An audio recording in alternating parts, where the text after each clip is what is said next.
اعوذ باللہ من الشیطان الرجیم بسم اللہ الرحمن الرحیم وصلی اللہ علی محمد و اہل بیتہ الطیبین الطاہرین المعصومین اللہم صلی علی محمد و آل محمد۔ ہماری بات جو ہے وہ مطہرات میں چل رہی تھی، وہ چیزیں کہ جو پاک کرتی ہیں ان کے بارے میں ہم بات کر رہے تھے۔ گزشتہ درس میں ہم نے آپ کے سامنے اسلام مطہرات میں سے ہے اس کو ڈیٹیل کے ساتھ آپ کے سامنے ذکر کیا۔ اس کے بعد جو ہے وہ 8ویں چیز جو مطہرات میں سے تھی وہ تبعیت تھی، اور اس کو بھی ڈیٹیل کے ساتھ آپ کے سامنے بیان کیا۔ آج جو 9ویں چیز جو مطہرات میں سے ہے وہ ہے عین نجاست کا فقط زائل ہونا ہی جو ہے وہ پاک ہونے کا سبب بنتا ہے۔ فقط عین نجاست زائل ہو جائے ایک مکان سے، ایک جگہ سے جو نجس ہوئی ہے، فقط عین نجاست زائل ہو جائے تو وہ چیز خود بخود پاک ہو جائے گی، علیحدہ سے پانی سے پاک کرنے کی ضرورت نہیں ہے۔ یہ 2 مقام ہیں کہ جہاں پر جو ہے وہ عین نجاست زائل ہو جائے تو پاکیزگی حاصل ہو جائے گی۔ ان میں سے پہلا مقام جو ہے وہ ذکر کرنے سے پہلے آپ کے سامنے جو ہے وہ تمہید کے طور پر ایک مطلب ذکر کرنا چاہتا ہوں، تاکہ جو ہے وہ بیسک جو کنسیپٹ ہے کہ عین نجاست کا زائل ہونا ہی پاک ہونا ہے، یہ آپ کے لیے واضح ہو جائے۔ دیکھیں، ہم انسان کی جو باڈی ہے اس کو 2 حصوں میں تقسیم کر لیتے ہیں۔ ایک انسان کی جو باڈی ہے وہ باطن محض ہے۔ باطن محض کے میننگ ہوتے ہیں جو خالص باطن ہے، جو بالکل نظر نہیں آتا، جو مکمل طور پر اندرونی حصہ ہے۔ جیسا کہ حلق سے نیچے انسان کی جو باڈی ہے، جیسے لیور ہے، جیسے معدہ ہے، بڑی آنت ہے، چھوٹی آنت ہے، مثانہ ہے، یہ باطن محض شمار ہوتے ہیں، جس کو خالص باطن کہا جاتا ہے۔ دوسری قسم جو ہے وہ باطن غیر محض ہے، یعنی خالص باطن نہیں ہے، باطن ہے، جسم کا اندرونی حصہ ہے لیکن خالص نہیں ہے۔ جیسا کہ کان ہے، کان کا یہ جو حصہ ہے، منہ کی فضا ہے، یہ باہر سے دیکھی جا سکتی ہے، اس کو باطن غیر محض کہا جاتا ہے۔ اسی طرح ناک کا اندرونی حصہ ہے، آنکھ کا اندرونی حصہ ہے، یہ باطن ہیں، یعنی اندرونی حصے ہیں لیکن ان کو باہر سے دیکھا جا سکتا ہے۔ تو انسان کی باڈی کو ہم نے 2 حصوں میں تقسیم کر دیا کہ جس کو بالکل نہیں دیکھا جاتا اس کو باطن محض کہتے ہیں، جس کو دیکھا جا سکتا ہے باہر سے لیکن ہے باطن، ہے اندرونی چیز، تو اس کو جو ہے وہ باطن غیر محض کہتے ہیں۔ ابھی ہم جو ہے وہ اپنے مین ٹاپک پہ آ جاتے ہیں کہ عین نجاست کا زائل ہونا ہی پاک ہونا شمار ہوگا۔ اس کا پہلا مورد یہ ہے کہ جہاں پر باطن غیر محض ہو، یعنی ناک ہے، کان ہے، آنکھ ہے، اس کا جو باطنی حصہ ہے، فار ایگزامپل منہ کا باطنی حصہ ہے، منہ کی جو یہ فضا ہے، اور اسی طرح کان کا باطنی حصہ ہے، آنکھ کا باطنی حصہ ہے، اگر یہ بیرونی نجاست سے نجس ہو جائے، فار ایگزامپل ایک خون کی چھینٹ ہے، وہ جو ہے وہ منہ کی فضا میں چلی گئی ہے، باہر سے نجس خون کی چھینٹ جو ہے وہ منہ کی فضا میں چلی گئی ہے، تو اس وجہ سے جو ہے یہ منہ نجس ہو جائے گا، یعنی جہاں پر نجاست اندر گئی ہے یہ نجس ہو جائے گا۔ لیکن اگر یہ عین نجاست زائل ہو جاتی ہے، یہ وہاں پر عین نجاست اندر سے ختم ہو جاتی ہے، تو منہ کو علیحدہ سے پانی سے پاک کرنے کی ضرورت نہیں ہوگی، فقط یہ عین نجاست جو خون تھا یہ اندر یوں ختم ہو جاتا ہے، گھل مل جاتا ہے کہ اس کے آثار باقی نہیں رہتے، تو یہ عین نجاست کا زائل ہونا ہی پاک شمار ہوگا، علیحدہ سے منہ کو دھونے کی ضرورت پانی سے نہیں ہوگی۔ یہ پہلا مورد ہے۔ دوسرا مورد جو ہے وہ بھی بہت زیادہ پریکٹیکل ہے، پیش آنے والا ہے، وہ یہ ہے کہ حیوان کا جو بدن ہے وہ کسی بھی نجاست سے نجس ہو گیا ہے، خود حیوان کی اندرونی نجاست سے یا بیرونی کسی نجاست سے۔ فار ایگزامپل جو ہے وہ بھینس ہے، اس کے جسم کے اوپر خون لگا ہوا ہے، خود اس کا اپنا خون ہے یا باہر سے خون لگا ہے، تو کیا اس کو دھونا ضروری ہے؟ اور یہ بھینس نجس ہے اس خون سے؟ جی ہاں، نجس تو ہے، لیکن اس کے جسم سے یہ خون اگر زائل ہو جاتا ہے، ختم ہو جاتا ہے، تو اس عین نجاست کا حیوان کے جسم سے زائل ہونا ہی پاک ہونا شمار ہوتا ہے، اس کو علیحدہ سے بھینس کی باڈی کو علیحدہ سے پاک کرنے کی ضرورت نہیں ہوگی۔ اسی طرح جو ہے فرض کریں مرغی کی چونچ ہے، وہ کسی نجاست سے نجس ہو جاتی ہے، بعد میں اس کی چونچ سے عین نجاست خود بخود زائل ہو جاتی ہے، تو وہ اس کی چونچ خود بخود پاک ہو جائے گی۔ یا کسی حیوان کے ہاں ولادت ہوئی ہے، یہ جو نیا بچڑا پیدا ہوا ہے اس کے اوپر ولادت کے ٹائم خون لگا ہے، اور یہ بچڑا اس خون کی وجہ سے نجس ہے، لیکن اس بچڑے کے جسم سے خون خود بخود جو ہے وہ زائل ہو جاتا ہے، تو یہ بچڑا خود بخود پاک ہو جائے گا، اس کو علیحدہ سے پاک کرنے کی ضرورت نہیں ہوگی۔ تو یہ دو مورد ہم نے آپ کے سامنے ذکر کیے کہ جہاں پر عین نجاست کا زائل ہونا ہی پاک ہو جانا شمار ہوتا ہے، علیحدہ سے پاک کرنے کی ضرورت نہیں ہوتی۔ آج کی جو بحث ہے یہ بہت پریکٹیکل بحث ہے اور بہت زیادہ مزہ آنے والا ہے، وہ یہ ہے کہ اس کو ہم مزید اس بحث اور ڈیبیٹ کو ڈیپ میں لے جاتے ہیں۔ سب سے پہلا پوائنٹ کہ جیسا کہ تمہید کے طور پر آپ کے سامنے میں نے بیان کیا تھا کہ انسان کی باڈی کو ہم دو حصوں میں تقسیم کر لیتے ہیں۔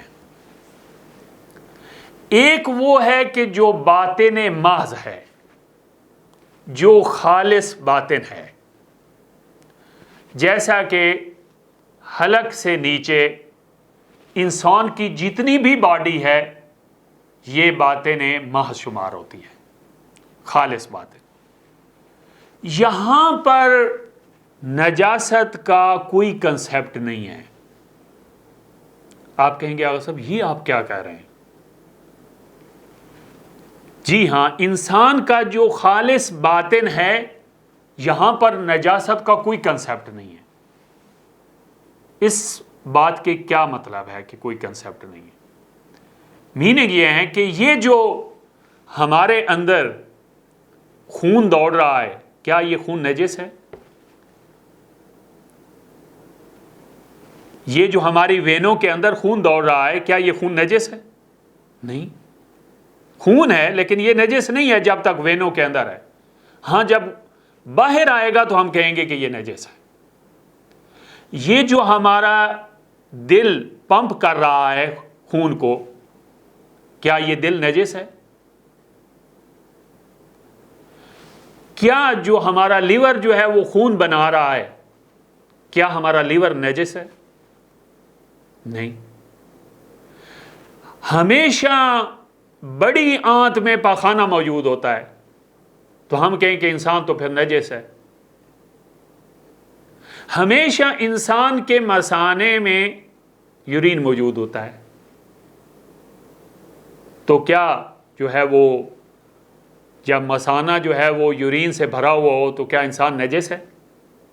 نہیں. تو دیکھیں، یہ جو انسان کا باطن نماز ہے، یہاں پر نجاست کا کوئی کنسیپٹ نہیں ہے، نجاست نامی کوئی چیز نہیں ہے. اس کو میں مزید جو ہے آپ کے سامنے چند مثالوں کے ساتھ بیان کرتا ہوں.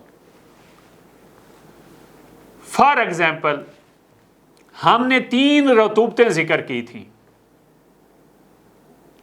ایک مزی ہے، ایک ودی ہے، ایک وضی ہے. یہ جو ہے وہ خارج ہوتی ہے، یہ جہاں سے گزر کر آتی ہے، ہم کہیں ممکن ہے اس کی اندر یہ مزی جو خارج ہوئی ہے یہ منی کو ٹچ کر کے آئی ہو، اس کی اندر اس کے ساتھ ملاقات ہوئی ہو، یا یہ جس راستے سے آ رہی ہے اسی راستے سے تو یورین بھی آتا ہے، تو یہ پھر یورین سے اندر ٹچ ہو کر آئی ہے تو یہ تو نجس ہے. در حالانکہ ان تینوں رطوبتوں کو ہم پاک مانتے ہیں شریعت مقدسہ میں. اسی طرح دوسری مثال آپ کے سامنے ذکر کرتا ہوں کہ اگر ہم ایک وین میں انجیکشن لگاتے ہیں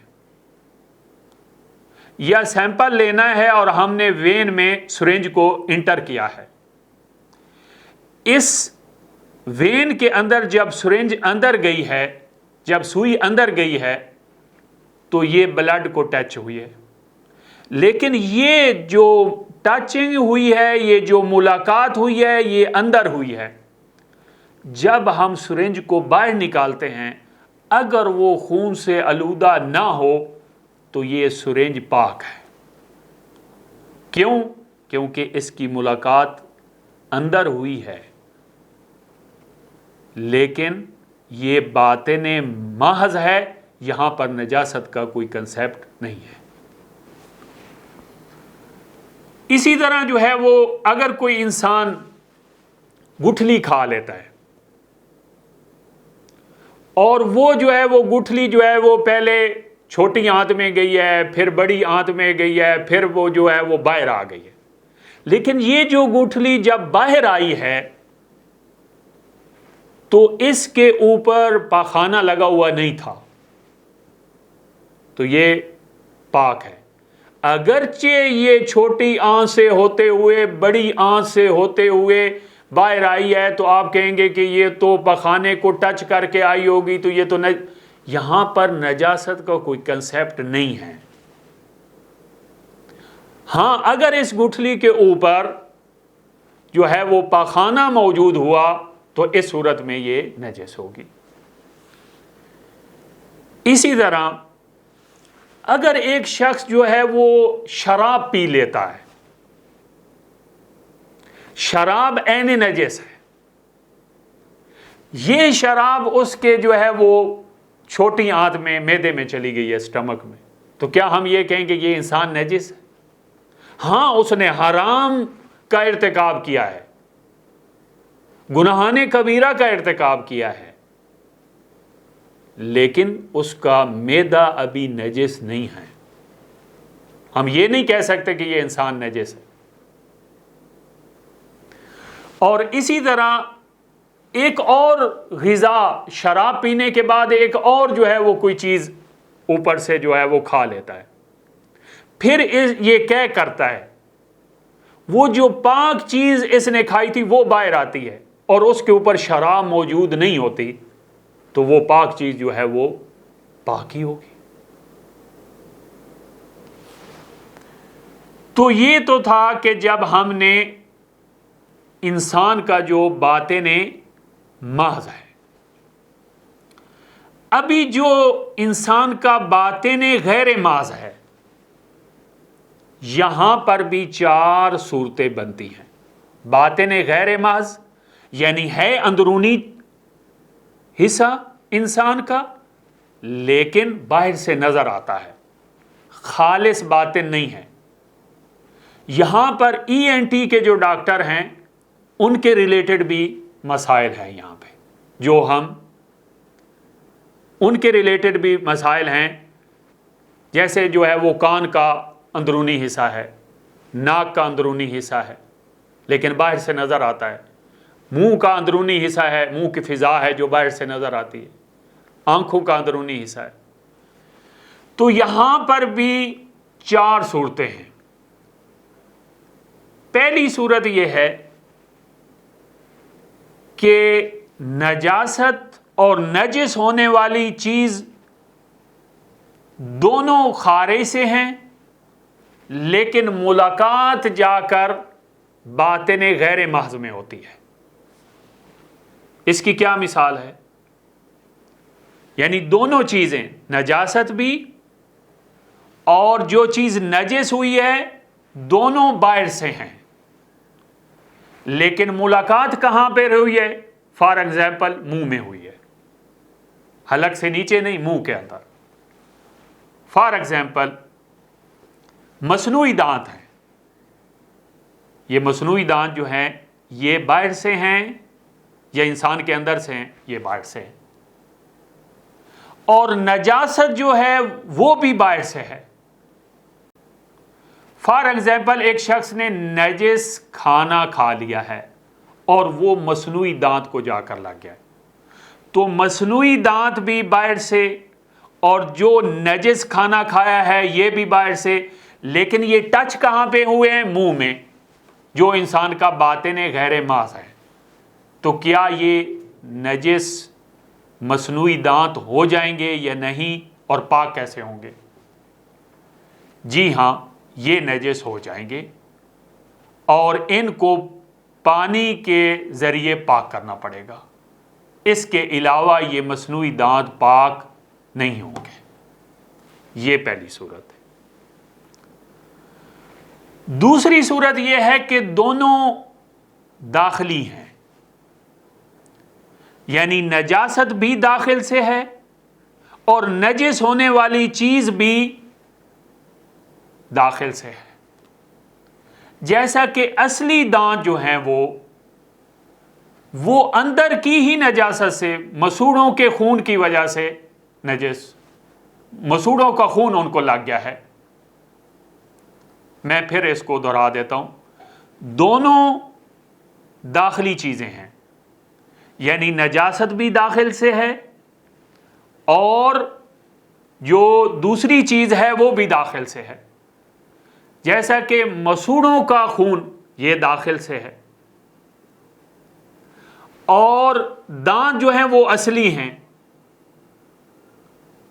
ان کو لگ گیا ہے, تو کیا نجس ہو جائیں گے یا نہیں ہوں گے؟ تو اس کا جواب یہ ہے کہ یہاں یہ نجس نہیں ہوں گے, کیونکہ دونوں داخلی ہیں. ہاں, کیا یہ جو خون منہ میں موجود ہے, اگرچہ اس نے دانتوں کو نجس نہیں کیا, منہ کی فضا کو نجس نہیں کیا, یہ جو مسوڑوں کا خون ہے,